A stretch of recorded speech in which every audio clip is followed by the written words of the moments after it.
Meus amigos, que a paz de Jesus permaneça em nossos corações. Hoje nós vamos falar sobre o tema duplo suicídio por amor e dever, o estudo moral, né? E aí a interrogação, que é bem o que eu quero chamar como título dessa palestra: o que fizeste do amor? Podemos dizer assim que, para mim, esse é o verdadeiro título dessa palestra: o que fizestes do amor? E nós aproveitamos para falar desse tema, sobre o suicídio, porque nós estamos no Setembro Amarelo e realmente nós estamos numa situação, vamos dizer que piorou, mas a situação grave no planeta continua desde há muito com relação ao suicídio. O que nós temos hoje é mais mídia, o que nós temos hoje é mais foco numérico, uma população maior, então essas coisas ficam mais evidentes. Mas é bom que fique evidente para que possa ser tratado, para que possa haver uma medicina do bem, né? Uma medicina integral, que envolva o homem integral no seu aspecto físico, moral, espiritual, emocional, ético, para tratar de situação doentia tão grave. Aqui antes uma colocação. Nós, de há muito, desde que a gente estuda aqui a obra Os Quatro Evangelhos de Agostinho, Pietro Baldi e outras obras, nós prezamos por sempre fazer um trabalho em defesa da vida, dizendo não ao aborto, dizendo não ao suicídio, à pena de morte, à eutanásia, e corroborando com um outro item fundamental, que é ter um laço de amor na sua família, envolva a sua família em vibrações de bem. Essa é uma campanha da Federação Espírita Brasileira e que ela tem por lema que é uma campanha permanente. Muito bem. Sendo assim, aproveitando o mês de setembro, né, o Setembro Amarelo, então vamos falar do suicídio. Mas é bom recordar que tudo tem que ser visto também com um olhar do amor. Por isso que o nosso Chico Xavier, ele aparentemente pedia para não se falar de suicídio nos centros espíritas. Aparentemente, porque ele não condenava as palestras sobre suicídio nos centros espíritas, muito pelo contrário. Ele queria que as palestras fossem feitas na base real do amor, com um critério, com cuidado. Então, por exemplo, em algumas instituições, e aqui nós vamos falar particularmente da Fundação Marieta Gaio, aqui em Bom Sucesso, onde o Chico Xavier tantas vezes visitou na década de 70, a recomendação é que quando chegasse, pelos estudos da codificação, o momento de se falar do tema suicídio, que fosse feito por alguém da diretoria, ou então por um orador que tivesse conhecimento, que tivesse uma postura de equilíbrio, né? Porque você imagina que nós estamos aqui com as portas abertas, qualquer pessoa poderá vir aqui nos assistir, e se a gente ficar falando de coisas extremamente dolorosas, extremamente, às vezes, dura, agressiva, que consolo, que conforto nós poderemos dar para uma mãe, para uma avózinha, né? Para uma esposa, para um pai, diante de situações assim tão graves. E fora que nunca deve se abordar o suicídio só pelo suicídio, e sim o problema moral, o problema ético, o problema social que também desencadeou o suicídio e que é uma situação tão grave. Quando diz, por exemplo, que um suicida sofre, não está só falando da situação em si do suicídio, mas do seu nível de comportamento e de como ele encarava a vida. Essa visão obscura que se tem da vida que é a maior causa do sofrimento em si, né? Então, assim, sem mais delongas, vamos para um caso de suicídio. E esse caso foi estudado pelo nosso Allan Kardec, tanto no livro Céu e Inferno, no capítulo 5, como na Revista Espírita de julho de 1862. Então é bom que nós temos aí o estudo ponderado do codificador. Mas essas coisas assim, por exemplo, de suicídio, de homicídio e de outros, adultério, de outros crimes que causam situações muito embaraçosas para a sociedade, muitas vezes essas coisas são estampadas na mídia, né? E você de repente está ali diante de um zap, diante de uma página, de um site, né? Ou diante mesmo de um jornal impresso. E aí você está diante dessa informação.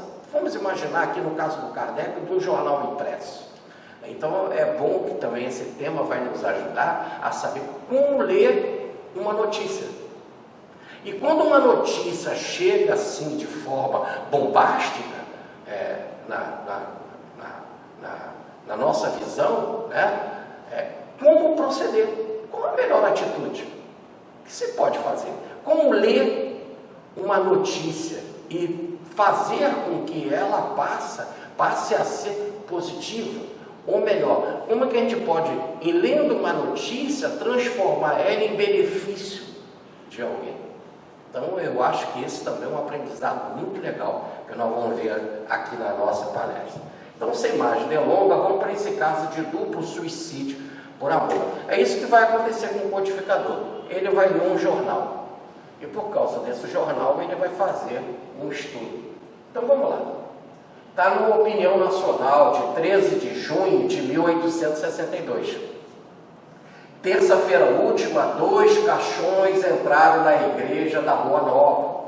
Eram acompanhados por um homem que parecia presa de uma dor profunda e por multidão considerável, em recolhimento e tristeza. Eis um breve relato dos acontecimentos em consequência dos quais se realizaram aquela dupla cerimônia fúnebre. Então aqui está a igrejinha, né? E foi uma multidão acompanhar aquela dupla cerimônia fúnebre nessa igreja. O que já começamos assim a refletir, né? A ponderar. Numa igreja houve uma cerimônia fúnebre, ou 2 cerimônias fúnebres, e o caso é de suicídio? É possível? Era assim que se agia naquela época? Guardemos essa informação por enquanto. Continua o codificador. A senhora Palmira, modista, residia com os pais.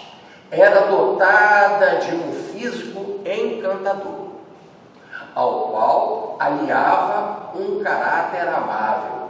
Era muito requestada com propostas de casamento. Então nós temos uma moça bonita, que morava com os pais, então acolhida, tá certo? E que recebia muitas propostas de casamento. Entre os aspirantes à sua mão, havia preferido o senhor B, que por ela nutria viva paixão.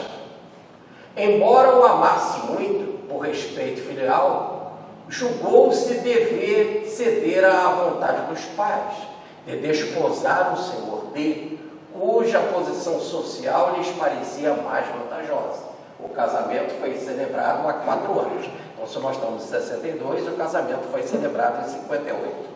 Agora, é interessante que ela amava B.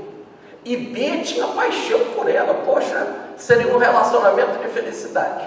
Mas ela quis agradar os pais e preferiu o senhor D, porque o senhor D tinha maior recurso financeiro. Aí já começamos a refletir. O que fizestes do amor?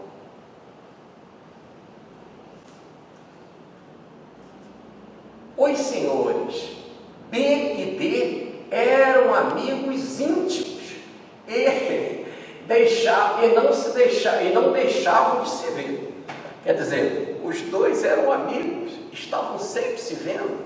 Então isso, de alguma forma, vai acabar provocando o encontro, né, de B com a bonita Palmira.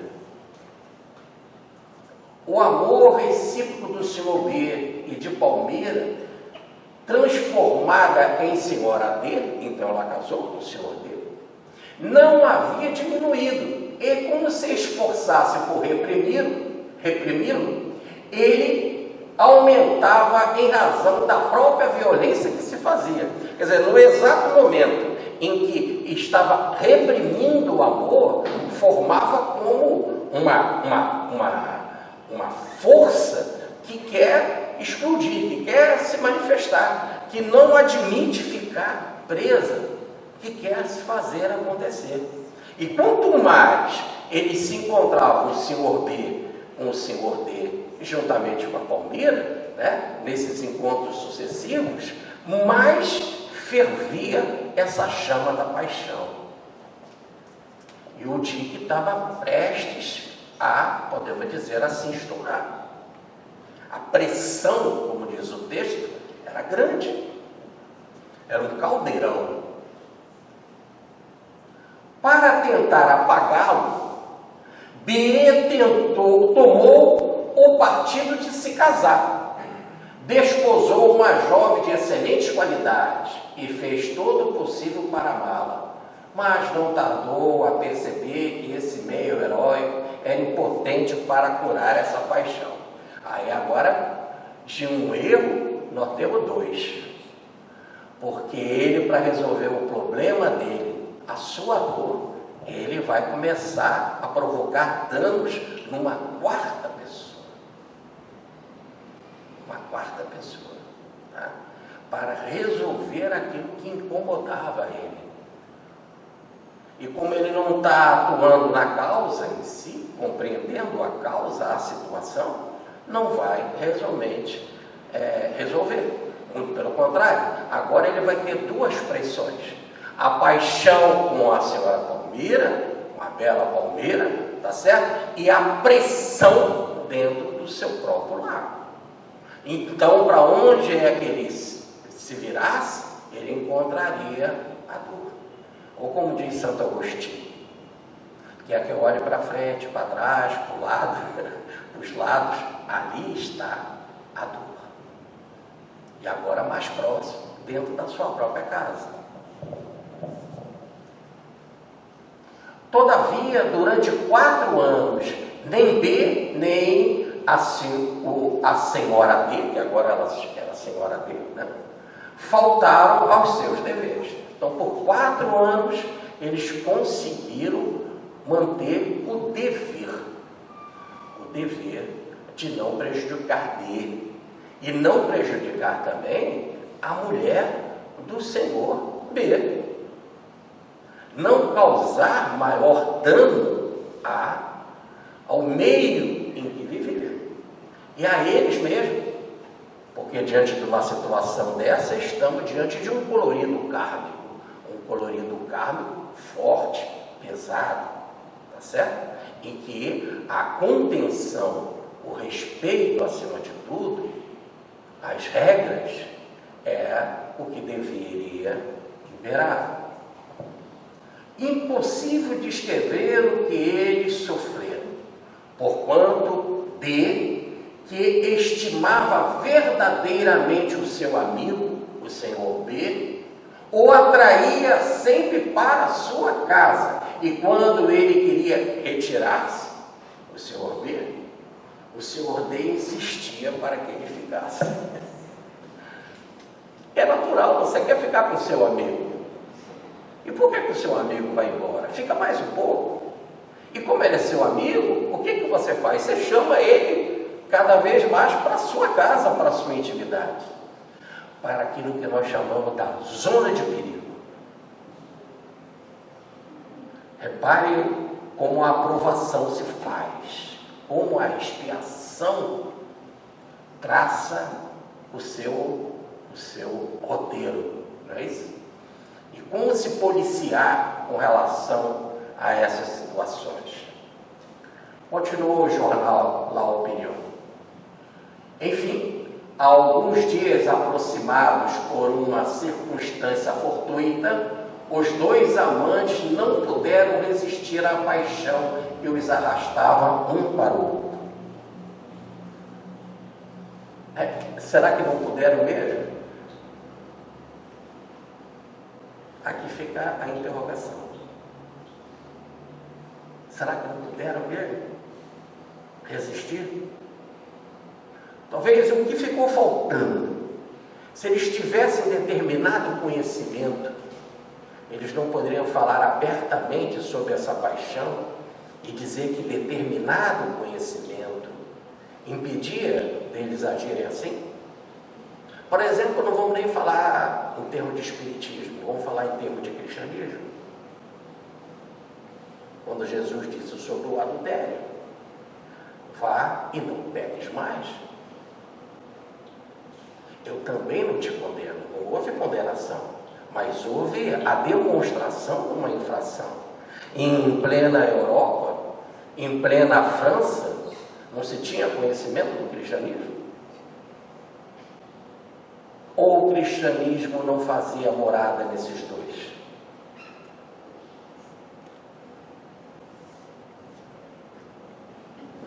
Cometida a falta, sentiram o mais doloroso remorso. A jovem senhora lançou-se aos pés do marido. Assim que ele voltou, ele disse em soluços. Então aqui a gente acredita que ela tinha um respeito mesmo pelo marido, pelo seu amigo. Ela não suportou, ela ficou tomada de remorso. Mas o que é o remorso? O remorso nada mais é do que já um processo de cura, para alertar a alma do seu erro, da sua infração. E como em relação a esta alerta, tá certo? Com relação a essa alerta, provocar ou procurar a solução, no caso, procurar o remédio. Não que a gente então vai chegar a dizer, tá vendo? Mas ela fez isso porque ela ficou com remorso. São técnicas que a vida utiliza, né? São pedagogias de ensino. Porque se não tivesse o remorso, ela não falava nada com o marido. Mas se ela teve o remorso, já mostra uma certa grandeza. Porque tem tanta gente que comete desatinos e não sente remorso. Então ela já sentia um remorso. E isso era bom, já mostrava que estava num patamar mais elevado. Tá certo? E quis abrir a alma para o marido, para contar como ela se sentia, da luta, da dor, da dificuldade, do arrependimento. Expulsai, matai, agora sou indigna de vós. Ela falou de verdade, falou com esse sentimento. Tá? Me afastai daqui, pode me matar, pode me afastar. Eu não sou digno de vós, porque você me trata tão bem. Você trata tão bem aquele que eu amo, eu tenho paixão. Mas, e como ele ficasse mudo de espanto, o senhor dele, Edidor, ela lhe contou suas lutas, seus sofrimentos, tudo quanto lhe tinha sido preciso de coragem para não falir mais cedo. Durante esses 4 anos, ela conseguiu resistir 4 anos, é isso que ela está dizendo. Foi uma luta, um sofrimento. O que fizestes do amor? Por que se trocou por dinheiro o amor? Então aqui já vai se colocar na balança o que é mais grave. A pessoa ter uma atitude de vender o amor ou a loucura de cometer um suicídio. Não quero fazer essa avaliação, mas a raiz maior, desagradável, foi vender o amor.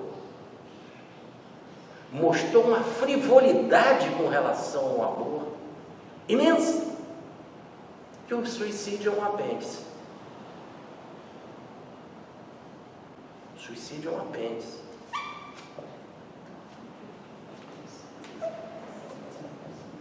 Fê-lo compreender que, dominada por um amor ilegítimo, jamais tinha cessado de ter por ele, pelo marido, pelo senhor dele, o respeito, a estima e a afeição de que ele era digno. Jamais até 62.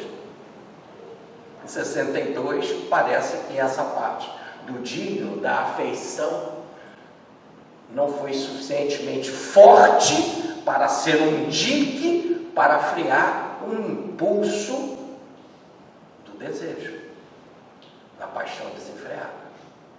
Por opção dela, ela que quis casar com alguém digno de afeição, de respeito, mas não fez a opção pelo amor. Então isso faltou também na sua reflexão, na sua consideração. Coisa tipo assim, coisa tipo desse naipe. Eu casei com você por causa de dinheiro. Apesar de você ser um homem de respeito, um homem digno. Tentei suportar, mas não pude. Poderia ter falado isso antes de ter feito o adultério. Assim se passa. Como nós podemos fazer? Errei por causa de dinheiro. Então tem coisas que estão por trás do texto que precisam ser lidas, que evidenciam situações muito mais embaraçosas do que o ato que vai culminar na vida de Dona Palmeira e do senhor Pedro. Em vez de amaldiçoá-lo, o marido chorava. O homem, a pior coisa que tem é o perdão. Olha que frase que eu estou usando aqui. Quero que vocês vejam nessa minha frase, não uma realidade em si, mas para aquele que recebe o perdão e que ainda não está na grandeza de compreender o perdão. O suportar o perdão é extremamente difícil. Aquilo que a gente chama de remorso aumenta muito mais. Também tem algo importantíssimo. Também tem que o efeito pedagógico desse perdão, desse remorso imenso, é muito maior. É muito maior. B chegou em meio a esta cena e fez a confissão semelhante. Como a mulher fez, ele chegou e falou com o amigo. Aqui está o nosso cenário. Aqui. Ela cometeu isso, ela teve toda essa luta, eu também. E se ela tem amor e dignidade por você, eu também.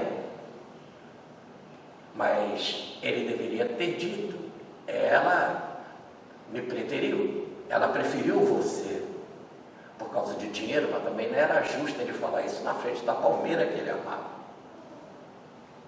Acho que aí está o foco. O que fizeste do amor? Se amor é negócio.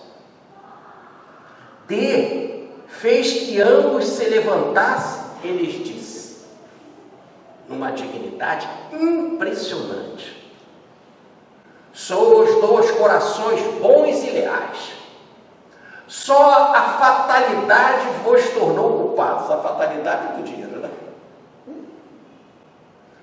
E a fatalidade dele ser amigo de Pedro, como se ser amigo se fosse uma fatalidade. Ser amigo é um bem, mas é o destino ali, mexendo. O Newton Boechat tem um livro que em vários capítulos ele chamado O Espinho da Insatisfação, que em vários momentos ele diz assim: nós somos teus espinhos, Senhor. Sempre tem esse espinho na carne, como falou Paulo de Tarso, ali mexendo. E é esse destino. Sois dois corações bons e leais. Só a fatalidade vos tornou culpados. Li no fundo de vossos pensamentos e vi sinceridade.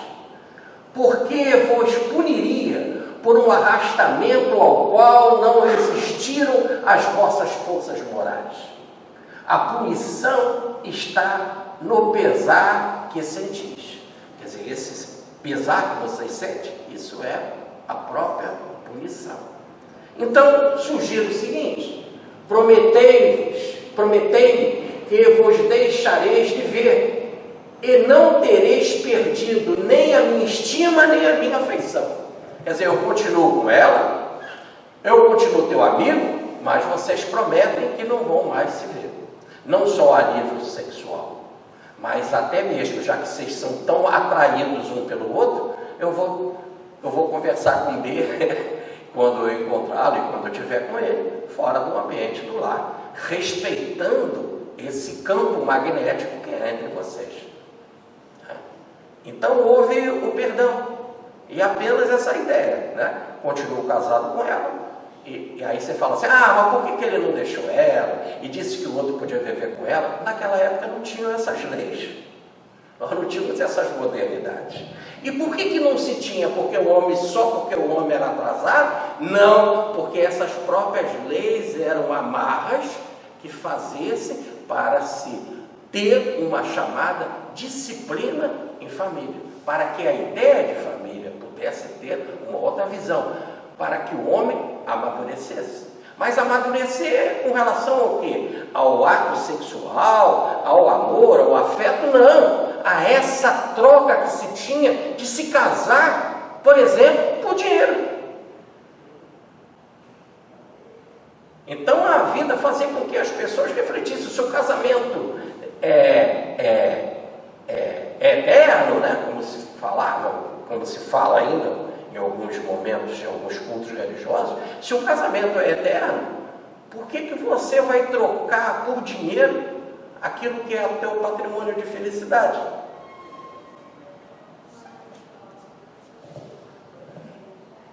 Esses dois desaventurados apressaram-se em fazer o juramento. Juramos, nós não vamos nos ver mais. 4 anos eles lutaram para não falir. E agora estão fazendo essa promessa de um homem, diante de um homem que perdoa. A maneira pelo qual a sua confissão havia sido recebida pelo Senhor D aumentou-lhes a dor e o remorso. Quer dizer, no exato momento que D tratou eles muito bem, o remorso aumentou mais. E aí o remorso vai ser uma mola propulsora, porque a dor, diz o professor Petro Baldi, é uma mola propulsora do progresso. Era para isso acontecer. E é assim que deveria ser. E era isso que eles deveriam, até antes, quando houve essa opção pelo casamento, pelo erro do casamento que Palmeira fez, era assim que ela devia de agora assumir. Porque ela fez promessas de amor, de viver eternamente, não é assim que se fala no casamento? Mas é uma mentira, eu gosto daquele outro ali. Mas você tem um bolso. Ninguém casa com bolso, você casa com o coração. Ou se casa com o bolso, que fizestes do amor. E quem tem essa coisificação do coração, porque o coração passa a ser uma coisa, passa a ser um talão de cheque, uma conta corrente, um tesouro, o coração virou uma coisa. Como você vai coisificar, como diz Immanuel Kant, o amor? Desde quando que o amor pode ser uma coisa?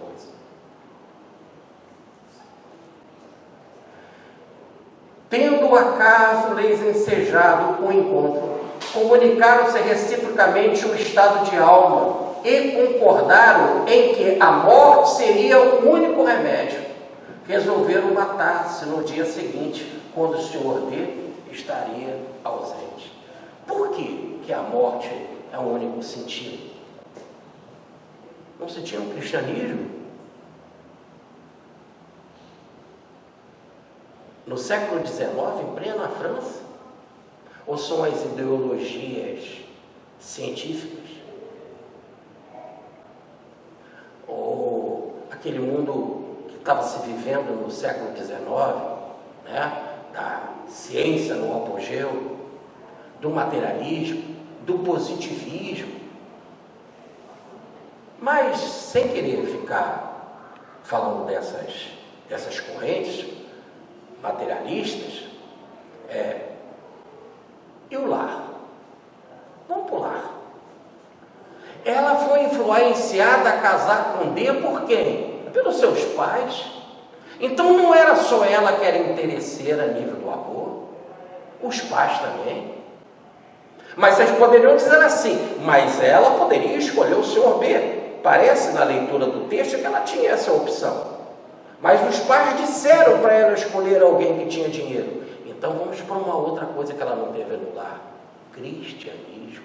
Não teve orientação dos pais. Coisa que desde Lutero já se recomendava. E eles poderiam não ser protestantes, mas já estava no conhecimento da história que Lutero recomendava o estudo da Bíblia em casa, o culto do lar. Isso já é de 1517 em diante.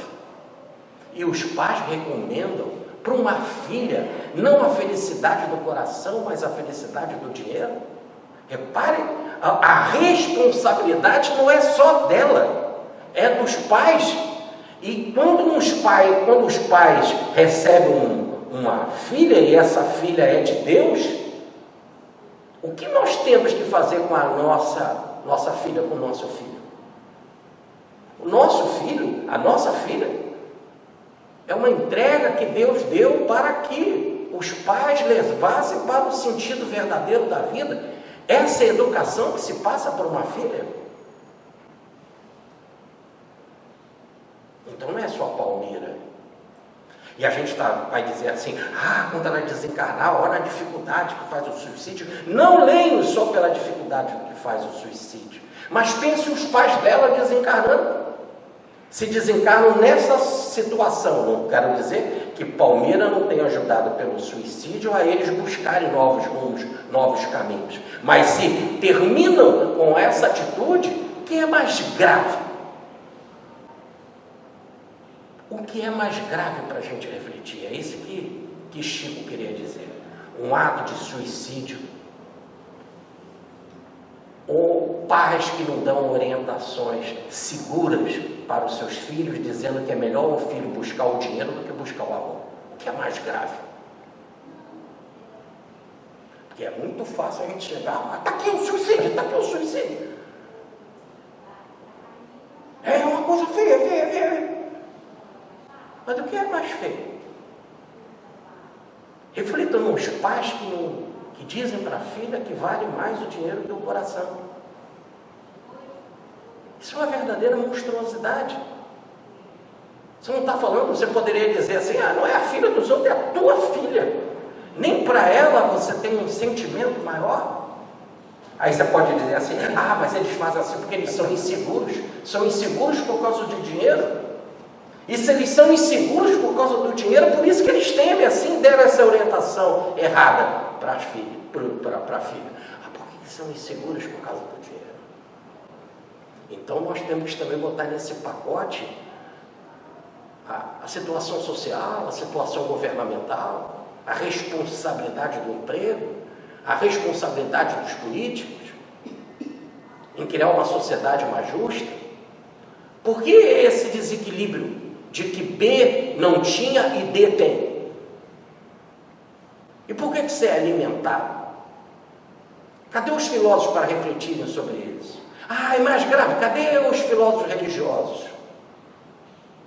Jesus falou bem-aventurados os pobres, mas quando ele entrou na casa de Zaqueu, que era arquimilionário, ele foi bem-aventurado, és tu, Zaqueu. Também não condenou o rico. O que ele fala é de atitudes morais diante da provação, ora da pobreza, ora da riqueza. E qual é a mais difícil? Ser pobre ou ser um homem como Zaqueu, que apesar de ser rico, dividia os seus bens para com os outros e era odiado por toda a sociedade? Então essa reflexão, isso cabe sinceramente à religião. E o que a religião fazia naquela época? A nível protestante, a nível evangélico. Então essa interrogação entra no pacote Palmira, entra no pacote Senhor B. Não adianta, numa situação dessa, a gente só culpar os que cometeram suicídio, mas o entorno social com uma responsabilidade gravíssima. E se nós fôssemos levar em consideração, o que é mais responsável? O padre ou uma menina que por influência paterna e materna preferiu o dinheiro do que o coração? Está está no Evangelho. Aquele que mais recebe, mais será pedido. Quem recebeu mais? Depois que você conhece as Escrituras e não usou das Escrituras, da mensagem de Jesus, para ensinar devidamente à sociedade.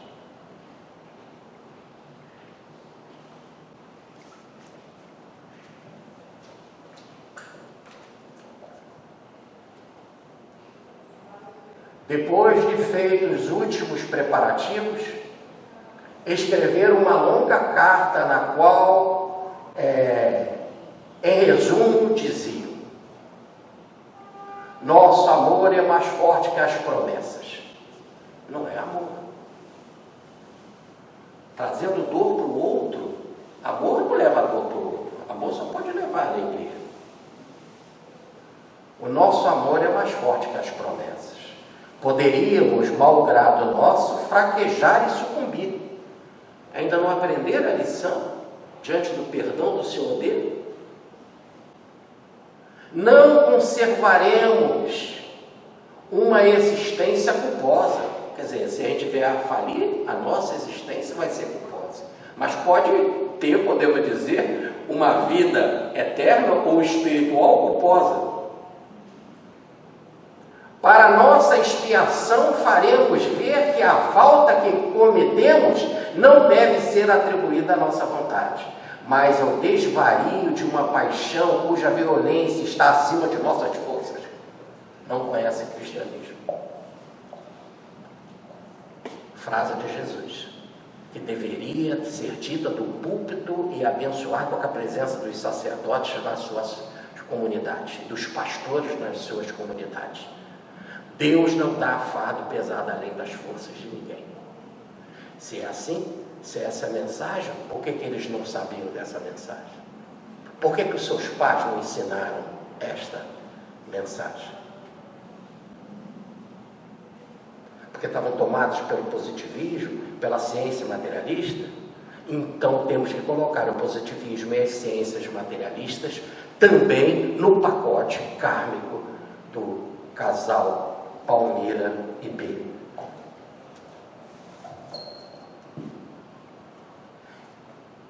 Esta carta comovedora terminava por um pedido de perdão e os dois amantes imploravam como graça serem enterrados no mesmo túmulo.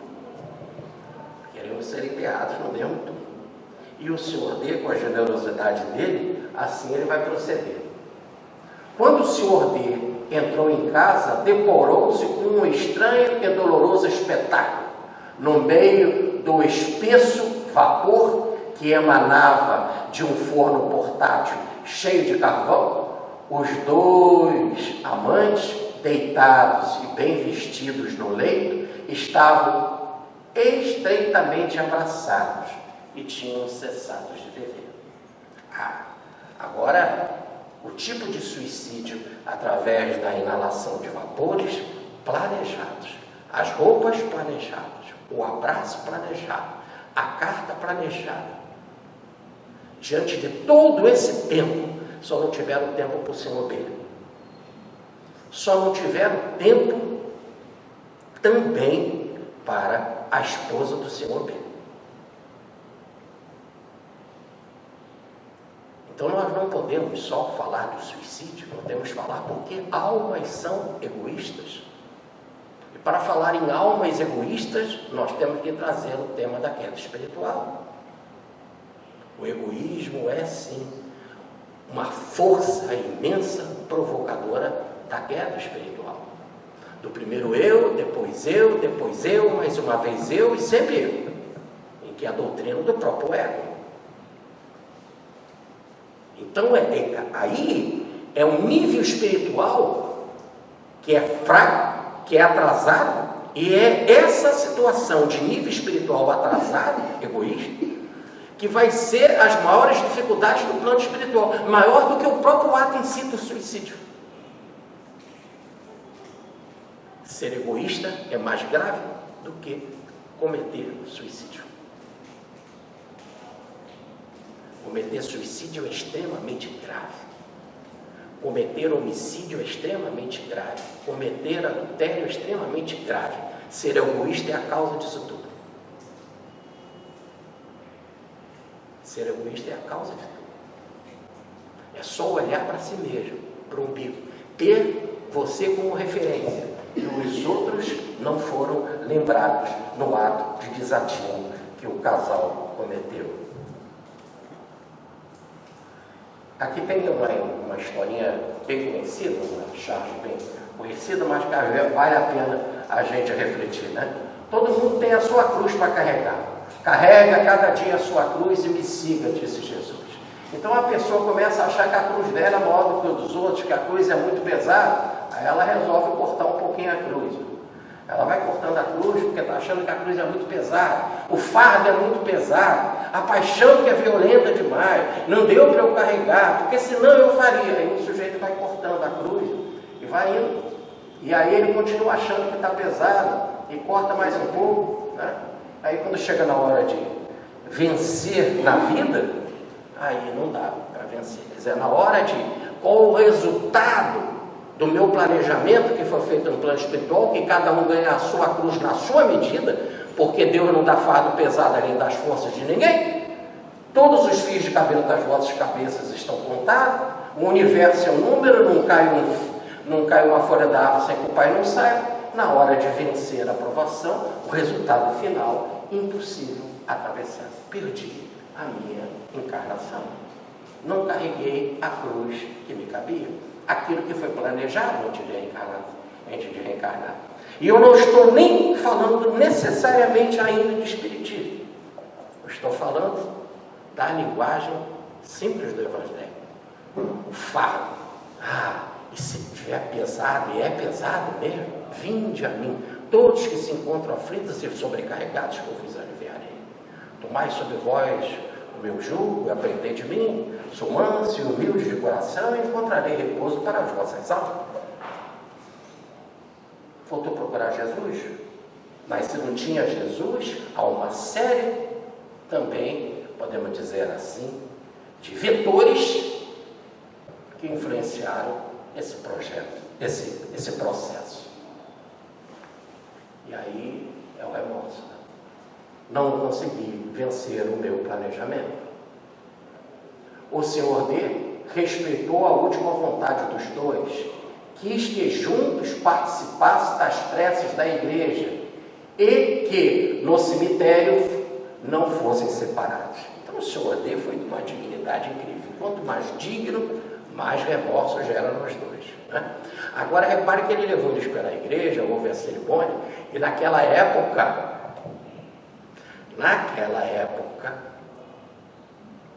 não se celebrava ato religioso para quem cometesse suicídio. Então, a igreja, graças a Deus, está melhorando. Sem leis, mas está melhorando. Mas naquela época era assim. Mas ali houve isso. O que fizeste do amor? Agora eu vou dizer assim, o que fizeste do Evangelho? Foi aceito porque o Senhor D tinha dinheiro? Agora, o que fizeste do amor, eu falo por as autoridades religiosas. O que fizeste do Evangelho? Se é assim verdadeiro, por que permitiste um culto para suicidas? E como houve isso, os jornais estamparam. Os jornais estamparam que houve um culto para suicidas na igreja. O cura logo foi em defesa. O cura da Boa Nova, que é o nome da igreja, julgou por bem desmentir num artigo inserido em vários jornais. Repare que essa informação só está numa Opinião Nacional. Agora o cura botou em vários, há dinheiro de sobra para defender a admissão de 2 corpos em sua igreja, já que as regras canônicas a isso se opõem. De 2 corpos. Ninguém reza para corpo, ninguém abençoa corpo.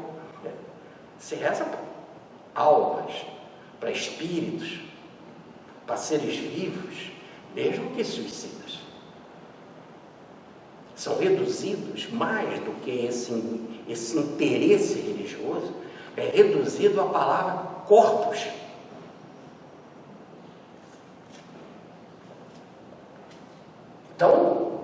Palmira e o senhor B. Há vários vetores que precisam ser levados em consideração. Kardec, então, vai aproveitar agora na Sociedade Espírita de Paris, depois de ler essa matéria, tendo sido lido esse relato como tema de estudo moral na Sociedade Espírita de Paris, 2 espíritos fizeram a seguinte apreciação. Então, logo que foi lido a matéria, é interessante ler jornal na Sociedade Espírita. São poucos os grupos que fazem isso. Para ser verdadeiro, eu só conheci um que fazia estudo de jornal de 15 em 15 dias nas suas reuniões para debater sobre os tempos atuais, os problemas atuais. E Kardec fez isso, lá na passagem Sentiane, número 59, e 2 espíritos se manifestaram falando do caso. Primeiro, Santo Agostinho, através do médium Vezir.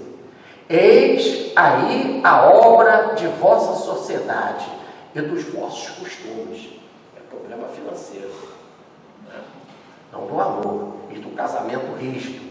Mas o progresso será feito. Mais algum tempo e fatos como este não vão se repetir.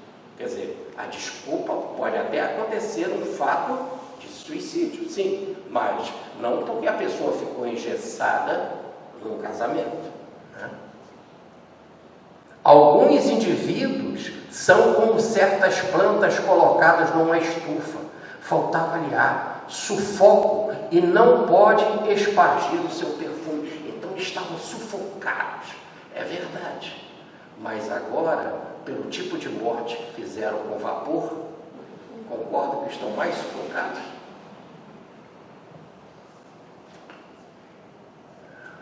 Vossas leis e vossos costumes fixaram limites à expansão de certos sentimentos, o que muitas vezes leva 2 almas dotadas das mesmas faculdades, dos mesmos instintos simpáticos, a se encontrarem em 2 ordens diferentes. Ordem social, um rico e outro pobre. E, não podendo unir-se, aniquilam-se na tenacidade de quererem encontrar-se. Porque se ali ela podia escolher B, era possível. Na época romana era impossível. Não se casava fora de classe social. Quantos amaram profundamente e não puderam casar? Um exemplo. A rainha Helena, a imperatriz Helena, né? A mãe de Constantino. O pai de Constantino não pôde casar com ela, nível social diferente. E quando ele assumiu o império, ele não levou ela como imperatriz. Mas quando Constantino assumiu o império, aí Constantino deu a dignidade dela como mãe, tratou ela como mãe. Aí era possível casar, mas chamá-la de mãe poderia. E ele então deu um título para ela, que não era um título, podemos dizer assim, comum até aquele momento, de chamá-la de imperatriz, de dar a ela uma dignidade de imperatriz. Então, podemos dizer que a época, na França, já estava bem melhor. Já se tinha essa opção. E é aí que Santo Agostinho vai falar. Continua a mensagem de Santo Agostinho. Que fizestes do amor? Vós o reduziste a uma pilha de moedas. Vós o jogastes numa balança, em vez de ser rei, é escravo. Deu um laço sagrado vossos costumes, que é o casamento, vossos costumes fizeram correntes de ferro, algemas, cujos elos esmagam e matam os que não nasceram para serem acorrentados, nasceram para amar. Se ela não tivesse cometido esse desatino, impulsionada pela família, se vossas sociedades, continuou Agostinho, marchassem pelos caminhos de Deus, vossos corações não se consumiriam em chamas passageiras, e vossos legisladores não teriam sido forçados a manter vossas paixões pelas leis. Paixão e lei não combinam, não combinam. Mas, então aqui nós temos os legisladores, nós temos aqueles que estudam as coisas espirituais, todos coniventes. Mas o tempo marcha, continuou Agostinho, e soará a grande hora, na qual podereis todos viver a verdadeira vida, a vida do coração. Quando as batidas do coração não mais forem comprimidas pelos frios cálculos dos interesses materiais, quando o amor não for mais medido por dinheiro, não mais vereis esses suicídios horríveis que de vez em quando vem lançar um desmentido sobre os vossos preconceitos sociais. E aí agora vai falar Jorge, espírito protetor da médium senhora Costello. Aqui eu queria dizer que Jorge deu uma comunicação no Evangelho segundo o Espiritismo. Aquele Jorge, espírito protetor, ele ditou uma mensagem à senhora Costello. Aqui não é São Jorge, esse espírito protetor, esse George ou Jorge, tá? É um parente da senhora Costello, que nós pesquisamos, mestre. Então, os dois amantes que se suicidaram ainda não vos podem responder. Eu os vejo, estão mergulhados na perturbação e assustados pelo sopro da eternidade. Continua Jorge. As consequências morais de sua falta os castigarão durante sucessivas migrações, nas quais suas almas separadas buscar-se-ão incessantemente e sofrerão o duplo suplício do pressentimento e do desejo. Aqui eu queria falar essa palavra castigo, vos castigar. Isso era uma linguagem da época que deve também ser entendida, Deus não castiga e a espiritualidade não castiga ninguém. Quer dizer, o que eles construíram dentro deles, dentro das estruturas psicológicas invioláveis dos seres, é isso que eles construíram e que eles vão ter que desconstruir. E isso é chamado de castigo, numa linguagem rápida, porque era necessário se aprofundar palavras, se aprofundar conceitos. O Espiritismo estava nascendo, e muita coisa era apanhada de teologias existentes, mas sempre vista com nova perspectiva. Realizada a expiação, serão para sempre reunidos no seio do amor eterno. Muito bem. 8 dias depois, tendo consultado o guia espiritual do médium sobre a possibilidade da evocação desses dois espíritos, foi respondido. Aí volta a Santo Agostinho. Eu vos disse da última vez que na vossa próxima sessão poderíeis evocá-los. Virão ao apelo do meu médium. Aquele médium que eu tenho simpatia fluídica. Mas não se verão. Uma noite profunda os oculta um do outro por muito tempo. Quer dizer, a própria estrutura de remorso que eles criaram, porta dentro da alma, é que bloqueia não outras visões, ou até dificulta outras visões. Porque eles só olharam para dentro deles mesmos, agora eles só podem olhar para dentro deles mesmos, logo só podem ver o que eles têm dentro, que é a escuridão, que é a falta de conhecimento. A escuridão é no sentido de falta de conhecimento, falta de clareza. E evidentemente, como eles estão arrependidos por aquilo que eles fizeram e vendo que a vida continua, aumentando ainda mais o processo do remorso, aí um impede de ver o outro, porque criaram barreiras psicológicas para isso. Não é que o plano espiritual esteja tapando a visão de um do outro. Aí você fala, mas tem caso que o plano espiritual tapa a visão de um do outro? Sim, mas aí é uma interferência, como se fosse de um terapeuta, para beneficiar para a pessoa sofrer menos. Se ela pode ter essa visão, então para ela sofrer menos, não ficar assustada, não ficar apavorada, tá certo? Não ficar em temor, então pode ser feito um bloqueio. Mas aqui não é o caso. Aqui são eles mesmos que bloquearam eles mesmos, a visão de um do outro, né? Por causa da estrutura psicológica do remorso. Então vamos lá. Houve a evocação da mulher. E aqui eles vão trabalhar, por enquanto, aí nesse caso, com a evocação da mulher, que foi ela que, antes de tudo, cometeu o desatino de ter escolhido, né, o dinheiro e não o amor. Então vamos ver, e foi melhor assim para o nosso aprendizado, a evocação da mulher.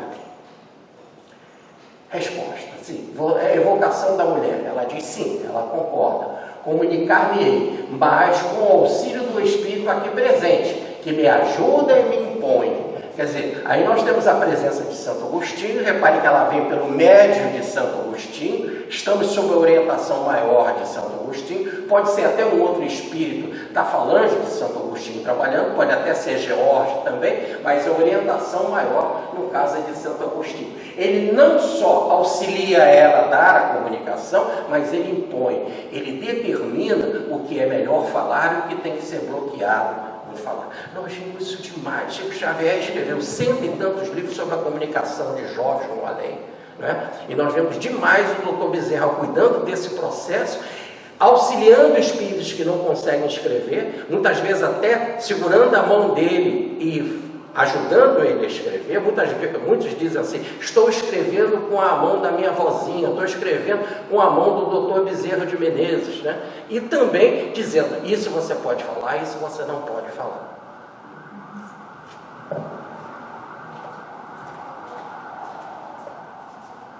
Dois, vedes o vosso amado com o qual vos suicidasse? Nada vejo, nem mesmo os espíritos que vagueiam comigo no lugar onde estou. Que noite, e que espesso véu sobre o meu rosto.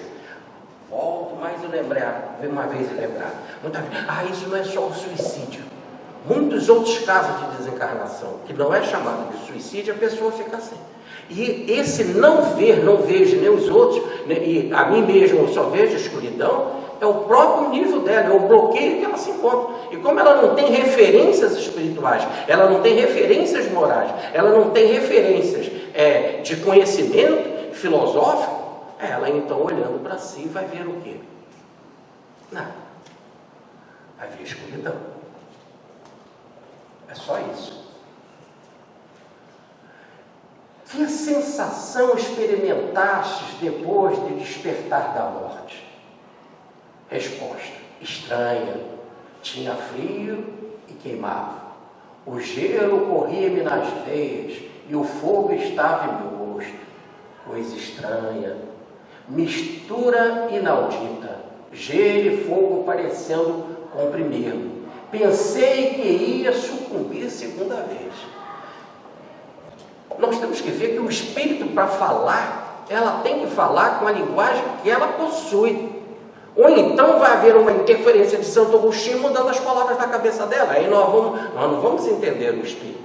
Quando ela chegou do lado de lá, que ela se deparou com uma situação aflitiva, de trevas, de escuridão, ela teve a única referência teológica para aquela situação, que se chama inferno. E como o inferno era pintado no século XIX, até o século XIX.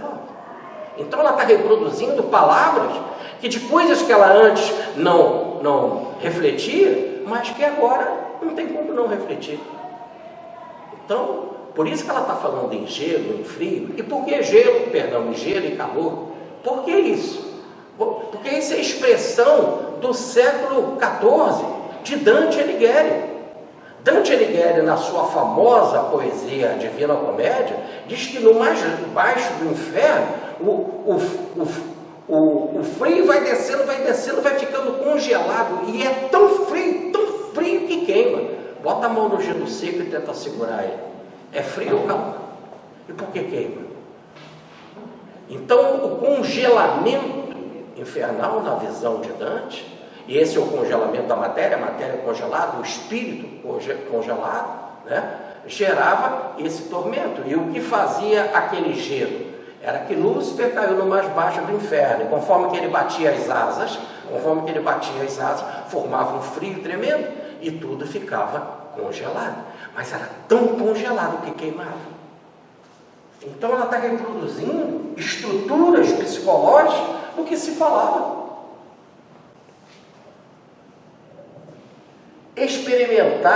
Experimentai dor física, quer dizer, aí no caso perispirítica, né? Aí agora ele não está falando de sofrimento, que é moral, e sim dor. Todo o meu sofrimento está aqui e ali. Ela faz uma síntese, mas é porque ela acha que Kardec está vendo ela. Então ela fala aqui e ali, porque ela está fazendo gestos. E aí Kardec vai ter que explicar o que é isso, o aqui e ali, né? Porque ele vai ter que pedir as devidas explicações para se entender. Que quereis dizer por aqui e ali? Aqui em meu cérebro, ali no meu coração. Então, nós vamos buscar uma figurinha aí para nos ajudar a entender. É porque, diz Jesus, por que pensais mal em vossos corações? A raiz do problema está no coração. O coração que é a sede do espírito. Mas nós não vivemos só de sentimento, nós vivemos da razão. E a razão é muito importante para a gente parar, pensar, processar. Por que eu não usei a razão no caso ali do suicídio? Por que eu não usei a razão para ver o quanto o senhor D foi generoso? Por que eu não usei a razão pensando na mulher do senhor B? Por que eu não usei a razão quando eu quis vender o meu amor pelo dinheiro do senhor D? Então essas são as duas lutas, o sentimento e o coração. Mas a raiz está no coração. Por isso que ela fala aqui e ali. E aí ela vai botar o dedo. Olha o que Kardec vai dizer, muito legal. Observação de Allan Kardec. Se pudéssemos ver o espírito, provavelmente o veríamos levar a mão à fronte e ao coração. É assim que ela fez. Tá certo? Com isso, Allan Kardec está cada vez aprofundando mais a estrutura do perispírito. Vê que o perispírito tem órgão, que o perispírito tem coração, que o perispírito tem cérebro. Ele já se surpreendeu com o Baltazar, quando ele soube que Baltazar dizia, e ele até falou que o Baltazar estava brincando, e pediu para chamar um espírito, aqui não é lugar de brincadeira, mas depois ele entendeu melhor que Baltazar tinha estômago. É isso que está se fazendo aí, está se entendendo a fisiologia do perispírito. E nós estamos na origem do espiritismo. Quanto progresso de lá para cá. Por isso que nós temos que entender também o progresso da linguagem que está sendo usada pelo espírito. Credes que ficareis sempre nesta situação? Quer dizer, qual é a teologia que você tinha sobre essa informação? Sempre, sempre. Por vezes, escuto risos infernais, vozes assustadoras, que me gritam estas palavras, sempre assim. É o processo de culpa, e tem outros espíritos que aproveitam para rir disso, e provocar a situação, e alimentar esses conceitos. Alimenta isso. Ora, repare que o homem que queria se vingar no cemitério dos Gadarenos, quando Jesus se aproxima, ele diz: sei bem quem tu és, sei que tu és o Filho do Altíssimo. Então ele tinha conhecimento. Mas deixa a gente estar fazendo isso, ele merece. Quando eles viram que Jesus queria tirar eles de lá, mandando para os porcos, sabiam muito bem do que estavam falando. Então, tem espírito que tem conhecimento, e aí, no caso, alimentam ela para que ela continue a sofrer. E alimentam não ficando ali necessariamente do lado, como se fosse tudo amontoado, por irradiação de pensamento, de ideias. E por que ela pensava assim, que ia ficar sempre? Porque quando ela chegou do lado de lá e viu que sobreviveu, ela teve de trazer o conceito do inferno. E qual era o conceito do inferno que a teologia dava para ela? Para sempre, para sempre, para sempre. E mesmo essa teologia, uma teologia que parece que é para conter, ela não conteve nada. Causou o problema de Palmira e do senhor B. Então, é bom a gente pensar em algo interessante, que é algo mais grave do que o cometido por Palmeira, e sim o que a teologia cometeu na escuridão da Idade Média, se afastando radicalmente do amor do Evangelho, da eternidade do Evangelho. Pois bem, continua Kardec, nós vos podemos dizer com toda certeza que não será sempre assim. Arrependei-vos e obtereis o perdão. Que bonito, Kardec. Agora, pela primeira vez, ela está ouvindo o que a teologia devia dizer, ué. Mas não é isso que Jesus fala?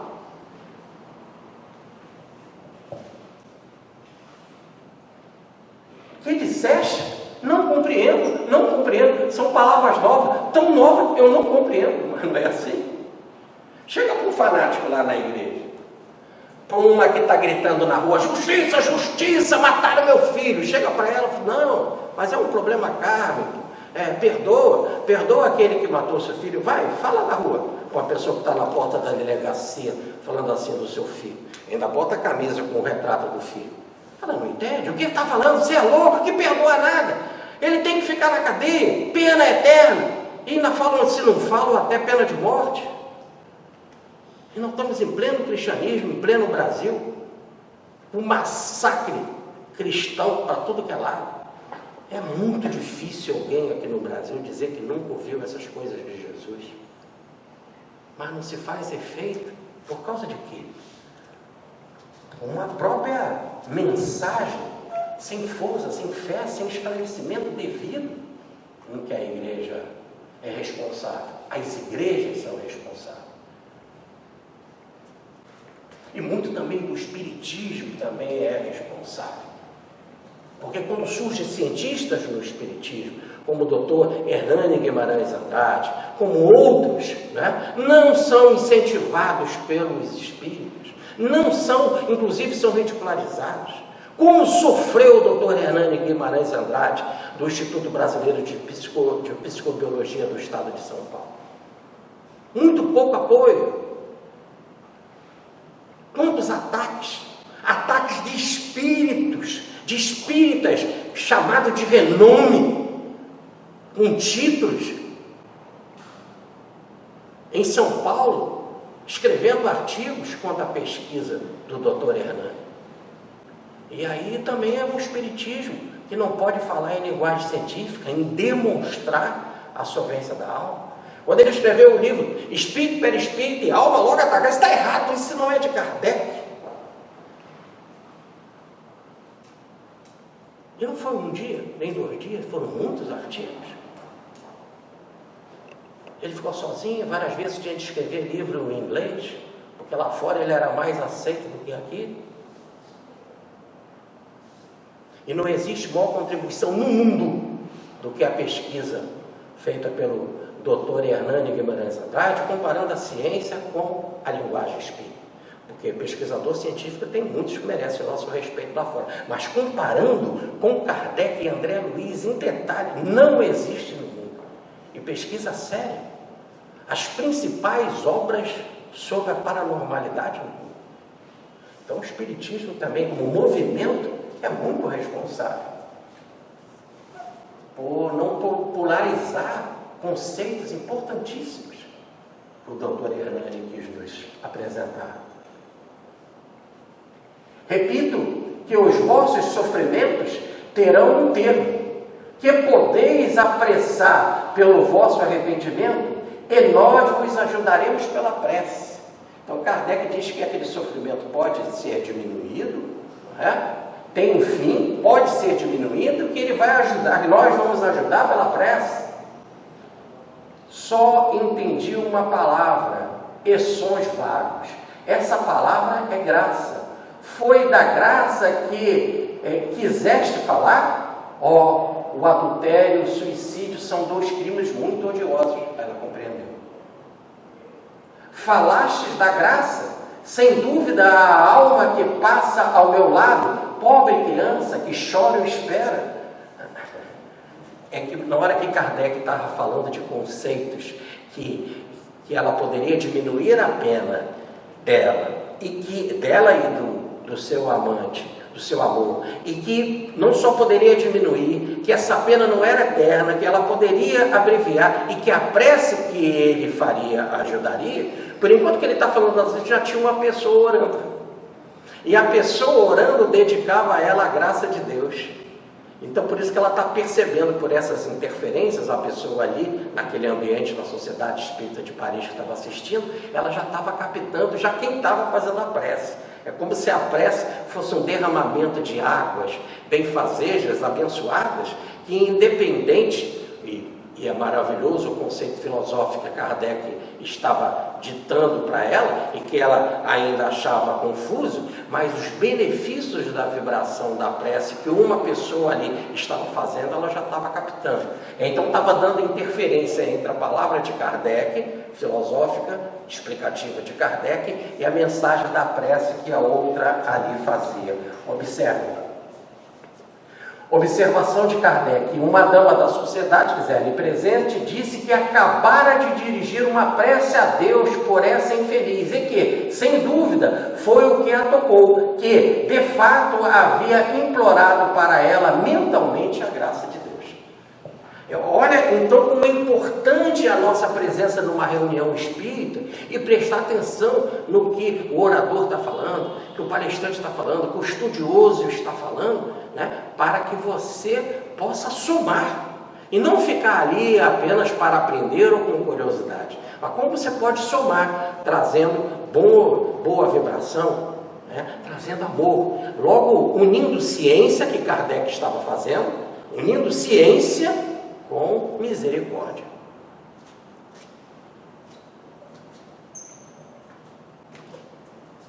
Disseste que estás nas trevas, não nos vedes? É-me permitido escutar algumas palavras que pronunciais, embora não veja senão um crepe negro, sobre o qual se desenha em certas horas uma cabeça que chora, que é a do seu amado, né? Quer dizer, eu estou muito fechado em mim mesmo, alguma coisa eu consigo captar, mas se ela consegue captar alguma coisa, já é um benefício. Imagina se já captar alguma coisa de Allan Kardec, imagina se captar alguma coisa de prece a nível da graça de Deus, já é um imenso benefício. Se não vedes o nosso amado, se não vede o vosso amado, não sentis a sua presença perto de nós, já que ele está aqui? Ah, não me faleis dele. Por ora, devo esquecê-lo. Se quiser que do crepe se apague a imagem que aí vejo esboçada. Como é que ela sabe disso? Como é que ela sabe que se ela, por enquanto, se afastar dele, aquele crepe negro vai se apagar nela? É porque ela também, quando entra numa reunião dessa, como a de Kardec, que era instrução para todo mundo, ela também estava sendo orientada, tá certo? E tinha vários espíritos que, como ela ouvia vozes que a recriminavam, ela ouvia conceitos bons ali na Sociedade de Paris, e ela já estava tendo esse tipo de conhecimento. E qual era o motivo dela estar assim, nessa situação de escuridão interior? Que imagem é esta? A de um homem que sofre, que é o seu amado, cuja existência moral na Terra eu matei por muito tempo.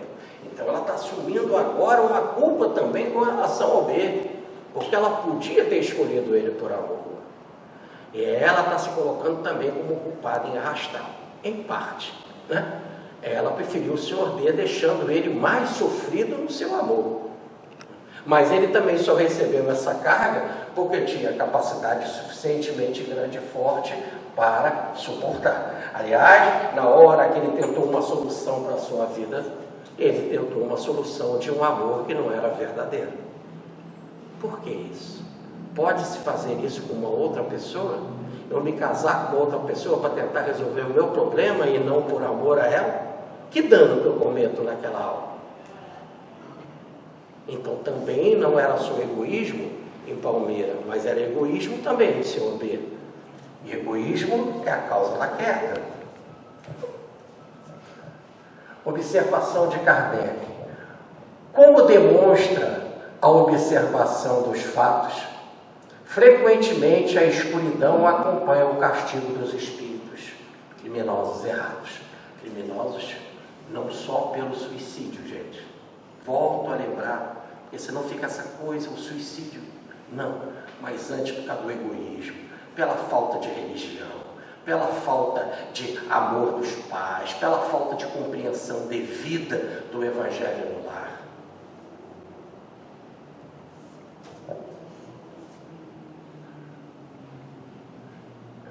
Frequentemente a escuridão acompanha o castigo dos espíritos criminosos.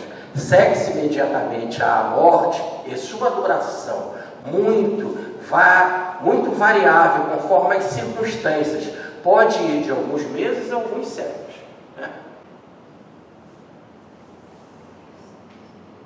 Compreende-se facilmente o horror de semelhante situação, na qual o culpado não divisa senão o que ele pode lembrar a falta e aumentar pelo silêncio a solidão e a incerteza em que está mergulhado, as ansiedades e os remorsos.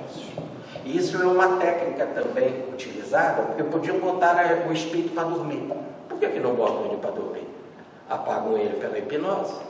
Mas acontece que esse próprio processo de remorso, de você ficar lembrando, isso a gente vê direto no consultório de psicologia.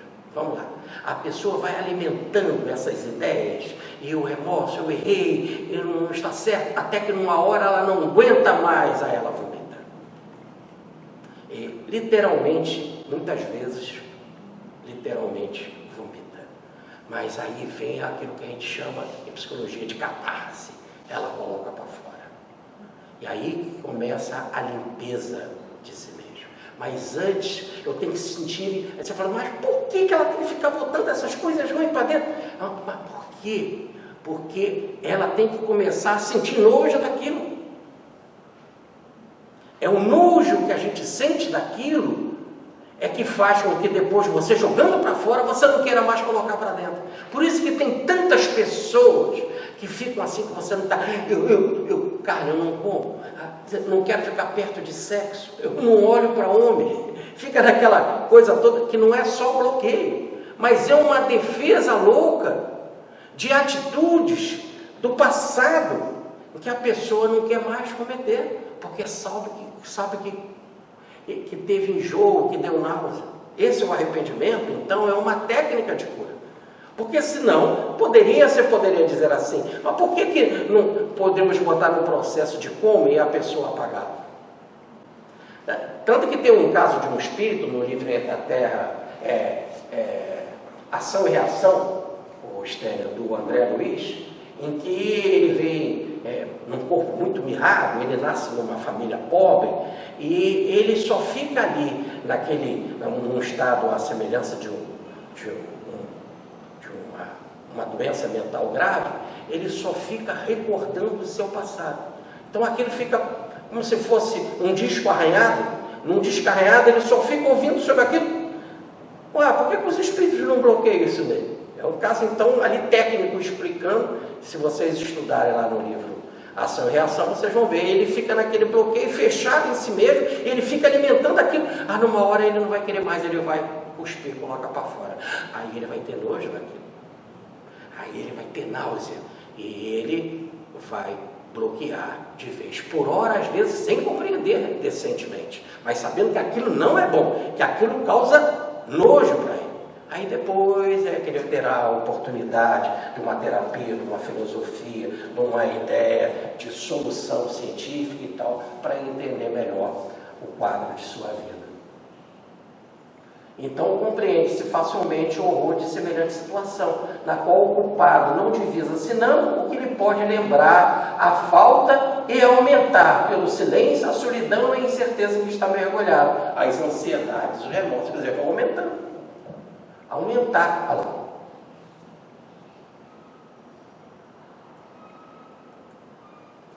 Continua Kardec.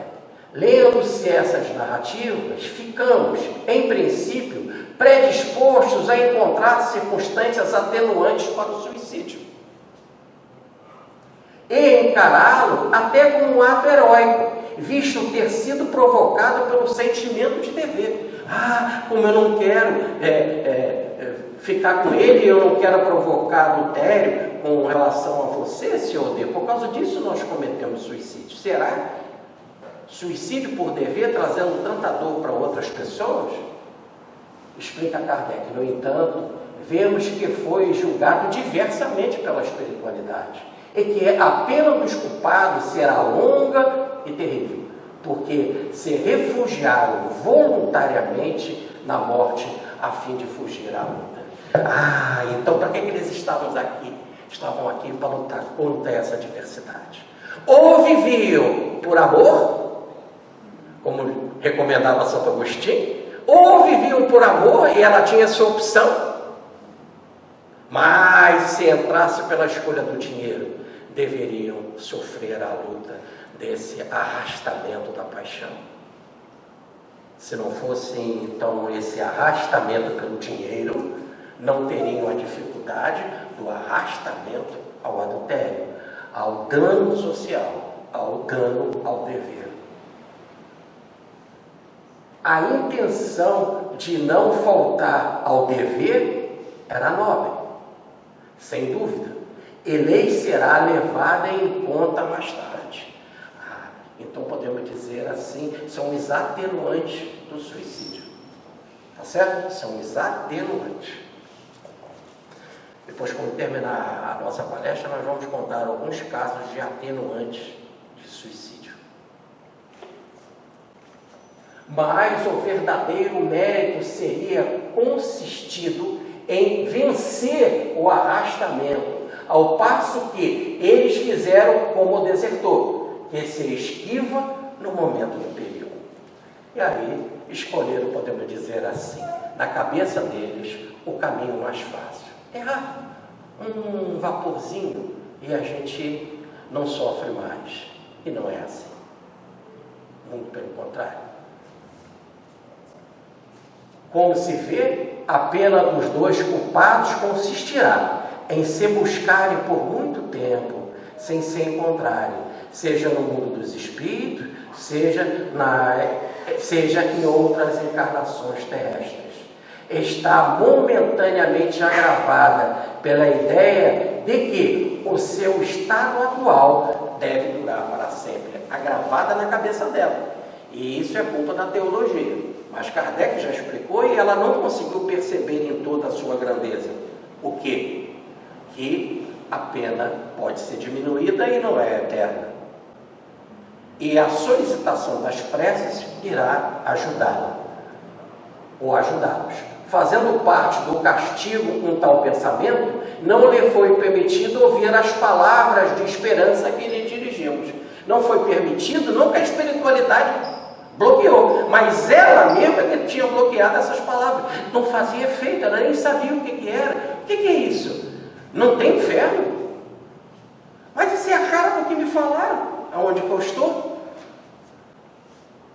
Aos que achassem esta pena muito terrível, muito longa, sobretudo se não deve cessar, senão depois de várias encarnações, diríamos que sua duração não é absoluta e que dependerá da maneira pela qual suportarão as provas futuras, no que poderemos ajudá-los por meio da prece. E nas provas futuras será mais fácil? Acredito que sim. Eles estão sendo recolhidos aonde? Primeiro, orientados por Kardec, na Sociedade Espírita de Paris, com a orientação de Santo Agostinho e George, Espírito Protetor, que irão, sem dúvida, continuar acompanhando eles. E, sem dúvida, eles vão cair em ambiente espírita. E será, podemos dizer, não menos difícil, mas, podemos dizer, menos doloroso, mas será mais fácil com a filosofia espirítica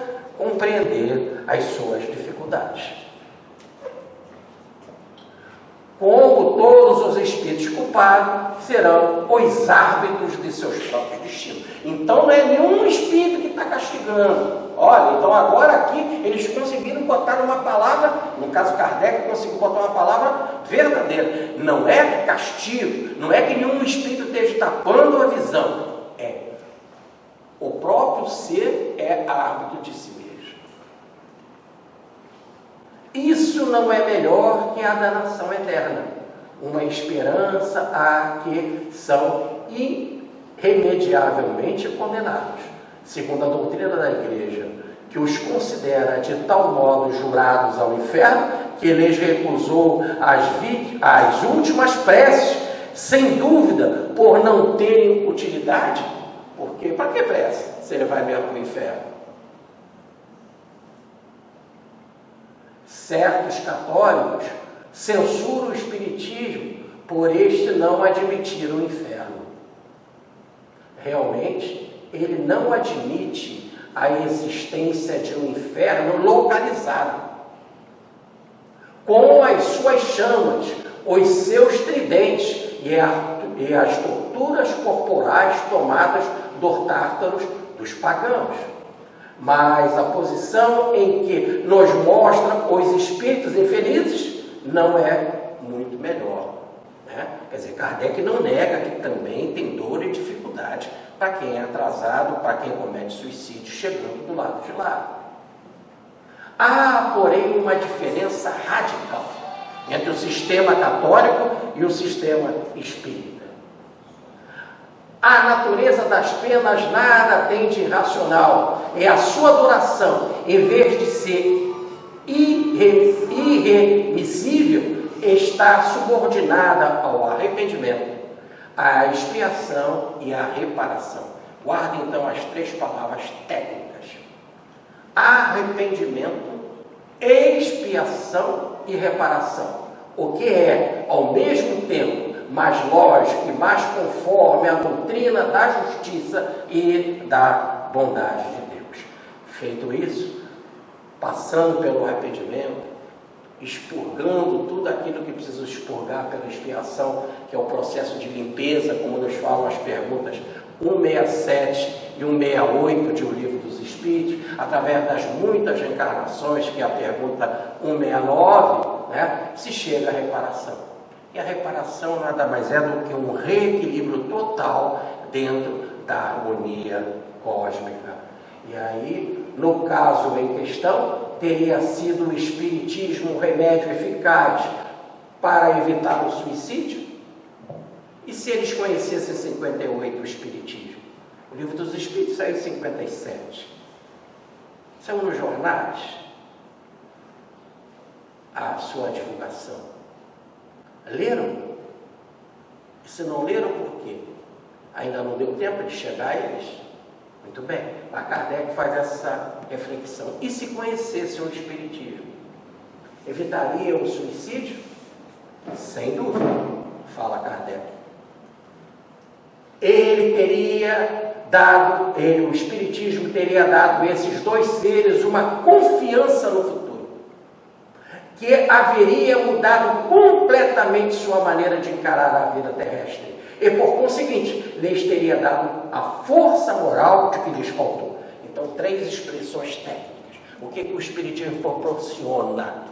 Vamos lá. Primeiro, uma confiança no futuro. E confiança no futuro, você não comete suicídio. Segundo, uma maneira nova, diferente de encarar a vida. Não vou encarar pelo ângulo do desespero, mas pelo ângulo da prova, da expiação. Vou encarar pela ajuda espiritual que terei, pelos meus mentores que estão do meu lado, pelo estudo do Evangelho, pela compreensão da vida e etc. E, por fim, tenho força. Você toma passe, você lê Evangelho, você tem água frutificada, você tem homeopatia, você tem contato com a espiritualidade. Diz Dr. Bezerra de Menezes, um especialista em assunto de desencarnação, nos jornais espíritas da época. Por que não buscam? Por que não buscam o espiritismo? Dizia ele, quando em cada vez que perdia um dos seus filhos pelo processo da desencarnação, em que ele chamava que estava devolvendo aqueles que pertenciam ao Senhor, porque eram depósitos do Senhor. Por que não buscam o espiritismo?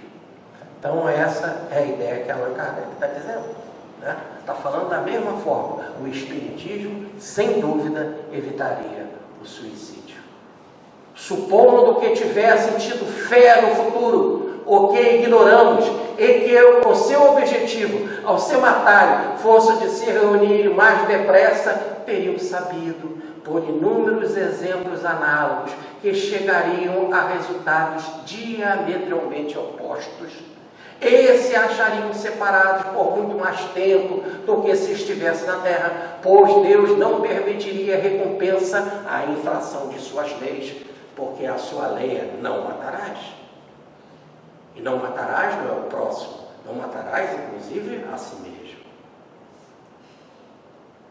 Assim, certos de não poderem realizar seus desejos, é o que o Espiritismo ensinaria, mas, ao contrário, de se acharem numa posição 100 vezes pior, seu próprio interesse os levaria a ter mais paciência. Mais uma palavra técnica: paciência, junto com a força moral.